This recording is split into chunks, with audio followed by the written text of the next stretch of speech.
தாவேக்கால வந்து மிகப்பெரிய அளவுக்கு கெப்பாசிட்டி உள்ள முஸ்லீம் எம்எல்ஏக்கள் இருப்பதாக எனக்கு தெரியவில்லை. பட் வந்து இந்தியன் முஸ்லீமுக்கு 2 எம்எல்ஏ இருந்தாலும் 2 பேரும் வந்து பழுத்த அரசியல்வாதிகள். முஸ்லீம் லீக்கு வந்து ஒரு அமைச்சர் கொடுக்கணும், அமைச்சர்கள் இணைக்கணும் அப்படின்னு நினைக்கிறது வந்து பெரிய விஷயம் தான். உண்மையிலே ஆட்சி அதிகாரத்தில் இருக்க வேண்டும் என்ற ஆசை ஏற்கனவே இந்தியன் முஸ்லீமுக்கு இருக்கா இல்லையான்னு தெரியல. ஆனால் விடுதலை சிறுத்தைகளுக்கு இருந்தது. திருச்சி கிழக்கு தொகுதி இடைத்தேர்தல் வருது. அதில் வந்து விடுதலை சிறுத்தைகள் சார்பாக வந்து தொல் திருமாவளவனை நிற்க வச்சு அவர் அமைச்சராகிறதுக்கு கூட வாய்ப்பு இருக்கலாம். அந்த ஆங்கிளில் கூட யோசிக்கலாம். இந்திய யூனியன் முஸ்லீம் லீக்கை அமைச்சரவையில் சேர்த்து விட்டால் அதன் மூலம் தாவேகாவிற்கு இஸ்லாம் சமுதாய மத்தியில் மிகப்பெரிய நன்மதிப்பு ஏற்படும். திமுக எம்எல்ஏ ஜெயிச்சிருக்காங்க பாருங்க. இங்கே ஆரம்பிக்கிறது பார்த்தீங்கன்னா சார், மேல் விசாரணை கீழ் விசாரணையில் ஆம்பூர் வரைக்கும் பார்த்தீங்கன்னா இஸ்லாமியர்கள் மன்னியர் ஓட்டு தான் அந்த தீர்மானிக்கும் வெற்றி தோல்வி இப்போ ஜெயிச்சிருக்காங்க போன நிறைய எம்எல்ஏ, திமுக எம்எல்ஏ நிறைய பேர் ஜெயிச்சிருக்காங்க. அதில் முஸ்லீம்ஸ் ஓட்டு தான் அதிகமான அவங்களுக்கு விழுந்திருக்கு.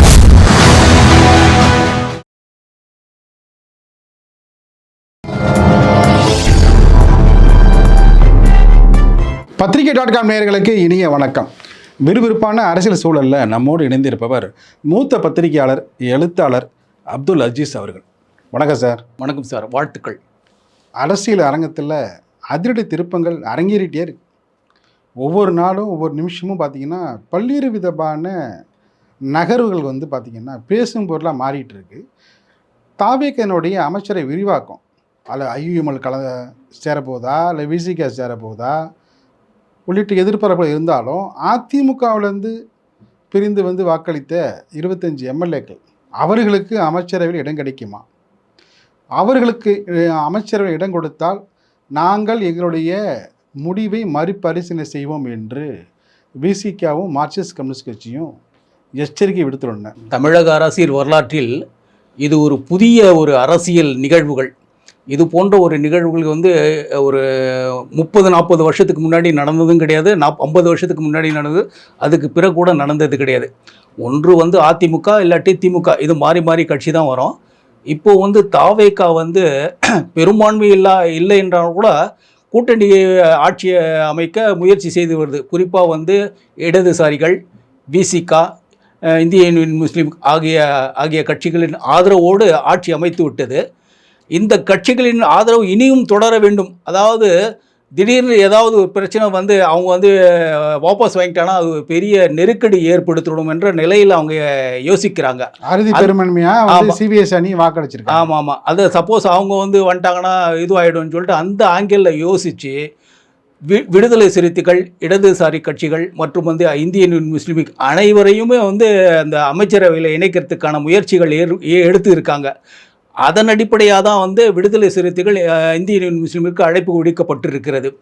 அவங்க 2 பேரும் வந்து எனக்கு தெரிஞ்ச வரைக்கும் அமைச்சரவையில் சேர்ந்துருவார்கள் என்ற நம்பிக்கை தான் எனக்கு இருக்கிறது. ஏன்னா வந்து அவங்கள வந்து கூட்டணி ஆட்சி தான் ஏற்கனவே வந்து இருக்கணும் அப்படின்னு சொல்லிட்டு விடுதலை சிறுத்தைகள் கட்சி தலைவர் தொல் திருமாவளவன் தொடர்ந்து வலியுறுத்தி வந்தார். திமுக கூட்டணியில் இருந்தாலும் கூட்டணி ஆட்சி தமிழகத்தில் வரணும் அப்படின்னு சொல்லிட்டு அவர் திமுக தலைமையே வந்து எதிர்த்து பேசிகிட்டே இருந்தார். ஆனால் இருந்தாலும் வந்து அரசியல் நிலைப்பாடுகள் காரணமாக அவர் கொஞ்சம் பின்வாங்கி இருந்தார். இப்போ வந்து அரசியல் நிலைகள் வந்து முற்றிலும் மாறிவிட்டது. திமுக அதிமுகவை எதிர்பார்த்து இருக்க வேண்டிய சூழ்நிலை இல்லாத நிலை தமிழகத்தில் அரசியல் நிலை உருவாகி இருக்கிறது. குறிப்பாக வந்து தாவேகா இந்த அளவுக்கு வந்து வெற்றி பெறும் என்று யாருமே நினைக்கவில்லை. இந்தியன் யூனியன் முஸ்லீம் இருக்கட்டும், விடுதலை சிறுத்தைகளும், இடதுசாரி கட்சிகள் இருக்கட்டும், யாருமே நினைக்கவில்லை. தற்போது வந்து இந்த ஒரு வாய்ப்பை பயன்படுத்தி கொள்ள வேண்டும். ஏன்னா அவங்க வந்து ஆட்சி அதிகாரத்தில் இருக்க வேண்டும் என்ற ஆசை ஏற்கனவே இந்தியன் யூனியன் முஸ்லீமுக்கு இருக்கா இல்லையான்னு தெரில. ஆனால் விடுதலை சிறுத்தைகளுக்கு இருந்தது, காங்கிரஸுக்கு இருந்தது. அதனால தான் காங்கிரஸ் உடனடியாக வந்து ஆதரவு கொடுத்துச்சு. விடுதலை சிறுத்தைகள் அந்த ஆசை இருக்கனால அவங்க வந்து அமைச்சரவையில் கண்டிப்பாக சேர்ந்து விடுவார்கள் என்ற எதிர்பார்ப்பு மூத்த ஊடகவியலாளர்கள் மத்தியில் இருக்கிறது. எனக்கும் அந்த நம்பிக்கை இருக்கிறது. ஆனால் வந்து ஒரு செக்கு வைக்கிறாங்கல்ல, அதாவது உடனே வந்து ஒப்புக்கொள்ளாமல் ஏதாவது ஒரு பாயிண்ட்டை பேஸ் பண்ணி அவங்களுக்கு வந்து ஒரு நெருக்கடி கொடுத்து அப்புறமா சேர்றதுக்கு கூட அவங்க விரும்பலாம். சப்போஸ் வந்து திருச்சி கிழக்கு தொகுதி இடைத்தேர்தல் வருது, அதில் வந்து விடுதலை சிறுத்தைகள் சார்பாக வந்து தொல் திருமாவளவனை நிற்க வச்சு அவர் அமைச்சராகிறதுக்கு கூட வாய்ப்பு இருக்கலாம். அந்த ஆங்கிளில் கூட யோசிக்கலாம் அவங்க. அதே போன்று இந்திய யூனியன் முஸ்லீமுக்கு பொறுத்தவரை அவங்க வந்து ஆனாலும் அவர்களும் அந்த கூட்டணியில் சேர்ந்துள்ளவர்கள் என்ற நினைப்பு தான் ஊடகங்கள் மத்தியில் தற்போது எழுந்திருக்கிறது என்று சொல்ல வேண்டும். ஏன்னா உங்களுக்கு நல்லாவே தெரியும், நீங்கள் வந்து இன்னமும் நெருக்கத்தில் இருக்கிற ஒரு மூத்த ஊடகவியலாளர் மட்டும் இல்லை, மூத்த பத்திரிகையாளரும் கூட. அதாவது பார்த்தீங்கன்னா ஒவ்வொரு இடங்களிலையும் வந்து அரசியல் நகர்வுகளை வந்து நீங்கள் உன்னிப்பாகவும் நுணுக்கமாகவும் பார்க்கக்கூடிய ஒரு இஸ்லாமிய சமுதாயத்தில் மத்தியில் தமிழகத்தில் மட்டும் இல்லை, இந்தியாவிலே வந்து இந்தியாவில் விட்டுலாம் கேரளா, தமிழ்நாடு, தென் மாநிலங்களெல்லாம் பார்த்திங்கன்னா இஸ்லாமியர்கள் மத்தியில் ஏற்றுக்கொள்ளப்பட்ட ஒரே கட்சி இந்திய யூனியன் முஸ்லீமுக்கு தான். பிற கட்சிகள் இருந்தாலும் அவற்றை எல்லாம் விட இந்திய யூனியன் முஸ்லீம் சொல்லும் கருத்தை தான் முஸ்லீம்கள் பெரும்பான்மையை ஏற்றுக்கொள்வார்கள். அது தென்னிந்தியா மட்டும் இல்லை, இந்திய அரசியல் நிர்ணய சபையிலே பார்த்தீங்கன்னா முக்கியமான இடத்துல வந்து காகிதமில்லை தெரியும். ஆமாம் ஆமாம், அதை பார்த்தீங்கன்னா தென்னிந்தியா மட்டும் இல்லை, ஆமாம் ஆமாம், அது இந்தியா முழுவதும் பார்த்தீங்கன்னா அவருடைய சொல்லுக்கு அன்னைக்கு வந்து அவ்வளவு ஒரு முக்கியத்துவம் ஆமாம் ஆமாம் இந்திய அரசியலே கொடுக்கப்பட்டது. ஆமாம் ஆமாம், அதன் அடிப்படையில் தான் அந்த இயக்கமும் வந்து 2 மாநிலங்களில் வலுவாகவும் இருக்கு. ஆமாம், வலுவாக இருக்குது. இப்போ வந்து அகில இந்திய தலைவராக இருக்கும் பேராசிரியர் காதர் மொய்தீன் அவர்கள், அவரும் வந்து நிதானமான ஒரு அரசியல்வாதி. எடுத்தேன் கவிழ்த்தேன் என்ற பாணியிலலாம் ஒரு அரசியல் செய்ததே கிடையாது. எது இருந்தாலும் யோசித்து அதுக்கு தகுந்த மாதிரி தான் முடிவு எடுப்பார். ஏன்னா தாவேக்கால வந்து மிகப்பெரிய அளவுக்கு கெப்பாசிட்டி உள்ள முஸ்லீம் எம்எல்ஏக்கள் இருப்பதாக எனக்கு தெரியவில்லை. பட் வந்து இந்திய யூனியன் முஸ்லீமுக்கு 2 எம்எல்ஏ இருந்தாலும் 2 பேரும் வந்து பழுத்த அரசியல்வாதிகள். அதாவது சமுதாயத்தின் நலனை என்னென்ன பிரச்சனைகள் இருக்குது, சமுதாயம் எப்படி வந்து பின்தங்கி இருக்குது, என்ன பிரச்சனைகளை முன்னெடுத்து செல்ல வேண்டும் என்ற அந்த அரசியல் நாலேஜு, அப்புறமா சமூகத்தில் வந்து கல்வி உள்ளிட்ட துறைகளில் முஸ்லீம் சமுதாயம் எப்படி பின்தங்கி இருக்குது, எப்படிப்பட்ட பல்வேறு பிரச்சனைகள் தொடர்பான அனைத்து அறிவும் இந்திய யூனியன் முஸ்லீம்களுடைய 2 எம்எல்ஏக்களுக்கு இருக்குது. அதனால் அவர்களில் யாராவது ஒருத்தரை அமைச்சராக நியமித்தால் அதன் மூலம் இஸ்லாமிய சகோதரர்களின் பிரச்சனைகள், சமுதாயத்தின் பிரச்சனைகள் தீரும் என்று தாவேக்கா நினைத்திருக்கலாம். அதன் அடிப்படையில் கூப்பிட்டிருக்கலாம். அதை தவிர இந்திய யூனியன் முஸ்லீம் லீக்கை அமைச்சரவையில் சேர்த்து விட்டால் அதன் மூலம் தாவேக்காவிற்கு இஸ்லாம் சமுதாய மத்தியில் மிகப்பெரிய நன்மதிப்பு ஏற்படும். ஏன்னா 50 வருஷத்துக்கு பிறகு இந்திய யூனியன் முஸ்லீமுக்கு, இதற்கு முன்னாடி இருந்தது தமிழக அமைச்சரவையில் வந்து காகிதமில்லாத காலத்தில் அமைச்சரவை இருக்கும்போது இந்திய யூனியன் முஸ்லீம் அமைச்சரெல்லாம் இருந்தாங்க. பட் வந்து அதிமுக திமுகன்ற நிலைப்பாடு வந்த பிறகு அவங்களுடைய இவங்க தான் வந்து முஸ்லீம்களுடைய அமைச்சர் தான் அங்கே இருந்தாங்க தவிர இந்திய யூனியன் முஸ்லீம் வந்து யாரும் அமைச்சராக கொடுக்கல.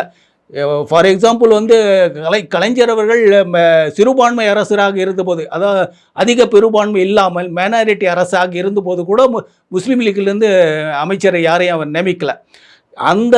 அத்தகைய ஒரு சூழ்நிலை அப்போ இருந்தது. பட் இப்போது வந்து தாவேக்கா வந்து குறிப்பாக முதலமைச்சர் விஜய் அவர்கள் முஸ்லீம் லீக்குக்கு வந்து ஒரு அமைச்சர் கொடுக்கணும், அமைச்சர்கள் இணைக்கணும் அப்படின்னு நினைக்கிறது வந்து பெரிய விஷயம்தான். உண்மையிலே நல்ல ஒரு வாய்ப்பு கிடைத்திருக்கு. அந்த வாய்ப்பை பயன்படுத்தி சமுதாயத்திற்கு வந்து இந்திய யூனியன் முஸ்லீம் லீக்குடைய அமைச்சர் சார்பில் வந்து பல்வேறு பணிகளை செய்தால் நலமாக இருக்கும் தான் நான் யோசிப்பேன், சொல்லுவேன்.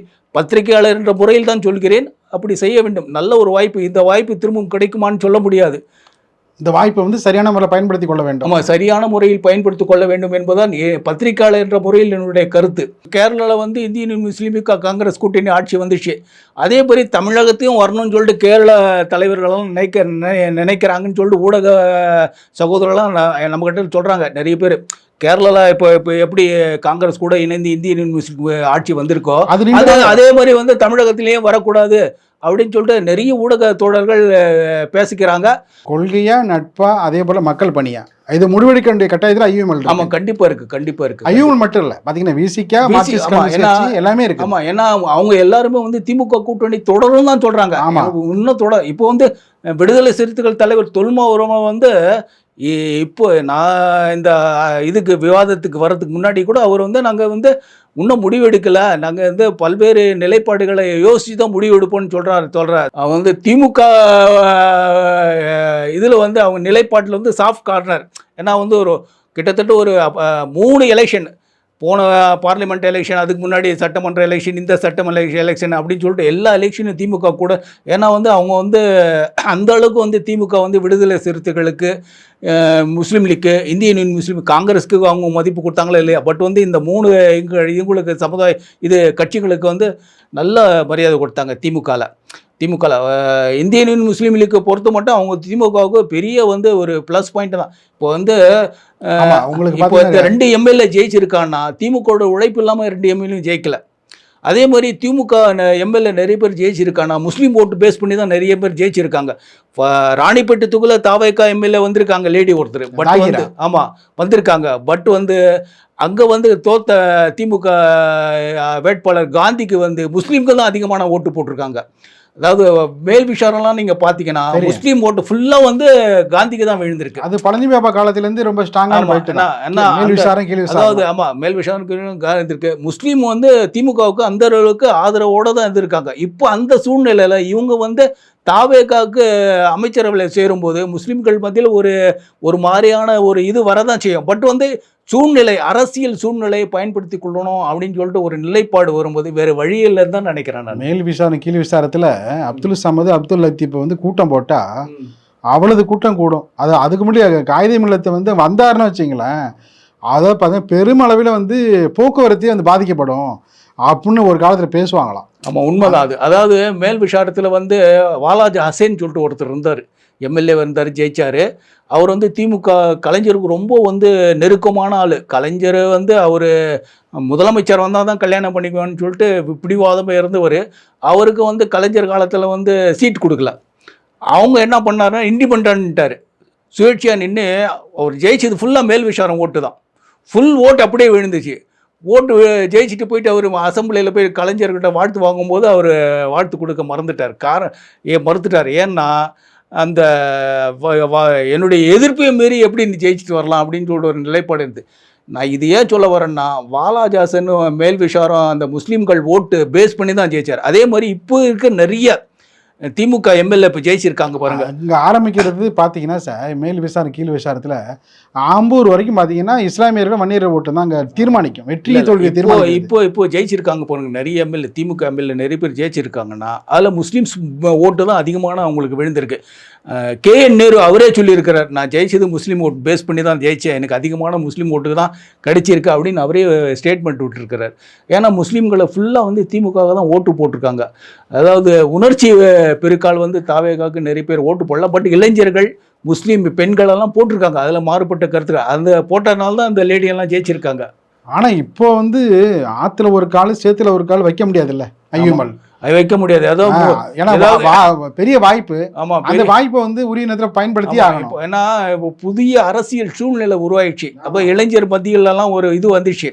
அதாவது பழைய இதையே சொல்லிட்டு இருக்க முடியாது. அந்த மாதிரி இருக்கும்போது அவங்க நல்ல ஒரு முடிவு தான் எடுப்பாங்கன்னு நினைக்கிறேன், எனக்கு தெரிஞ்சிருக்கு. ஏன்னா வந்து யங்ஸ்டர்ஸ் நிறைய பேர் வந்து அவங்களுக்கெல்லாம் வந்து சமுதாயத்துக்கு ஏதாவது செய்யணும், ஏதாவது அரசியலில் ஒரு பெரிய ஆளாக வரணும் அப்படின்னு சொல்லிட்டு இந்தியன் யூனியன் முஸ்லீம் லீக்கு மட்டும் இல்லை, விடுதலை சிறுத்தைகள் உள்ளிட்ட பல்வேறு கட்சிகளில் இருக்கிற இளைஞர்களுக்கு ஒரு இது இருக்குது.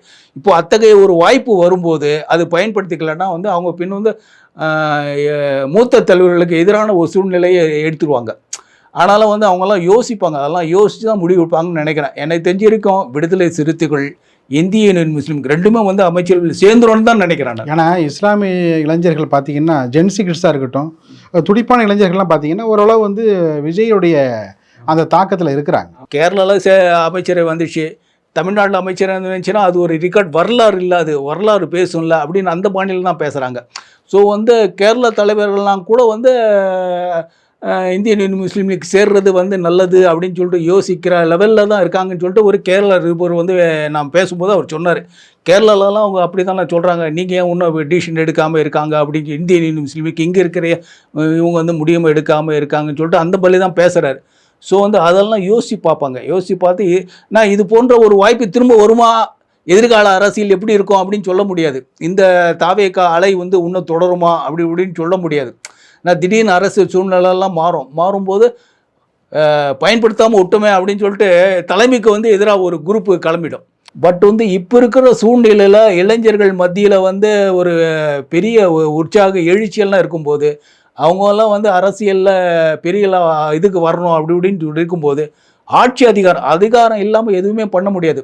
ஒரு இது கூட வந்து பென்ஷன் வாங்கினா கூட அதிகாரி சொன்னால் தான் வந்து ஆட்சி அதிகாரத்தில் இருக்குன்னு சொன்னால் தான் உடனே முடியுது.